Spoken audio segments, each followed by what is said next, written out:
അതായത് പത്മപുരാണത്തില് ഭഗവാൻ തന്നെ നാരദ മുനിയോട് പറയുന്നുണ്ട്, നാഹം വാസമി വൈകുണ്ഠേ ന യോഗിന ഹൃദയേ ന ച മദ്ഭക്ത യത്ര ഗായന്തി തത്ര തിഷ്ഠമി നാരദ. എന്ന് വെച്ചാൽ നാഹം വാസമി വൈകുണ്ഠേ, ഞാൻ വൈകുണ്ഠത്തിലും വസിക്കുന്നില്ല, ന യോഗിന ഹൃദയേ, ഞാൻ യോഗികളുടെ ഹൃദയത്തിലും വസിക്കുന്നില്ല. പിന്നെ ഞാൻ എവിടെയാണ് വസിക്കുന്നത്?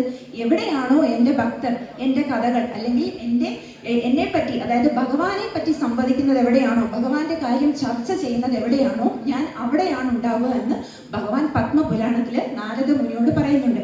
അപ്പോൾ ഭഗവാൻ ബാക്കി സ്ഥലങ്ങളിൽ ഇല്ല എന്നാണോ? അല്ല, ഭഗവാൻ എല്ലാ സ്ഥലങ്ങളിലും, അതായത് ഭഗവാൻ എല്ലാത്തിലും ഉണ്ട് എന്ന് പറയുന്നതിനെക്കാട്ടിലും ഭഗവത്ഗീതയിൽ ഭഗവാൻ പറയുന്നത് ഇതെല്ലാം, അതായത് പ്രപഞ്ചത്തിലെ എല്ലാം ഭഗവാനിൽ അലിഞ്ഞു ചേർന്നതാണ്.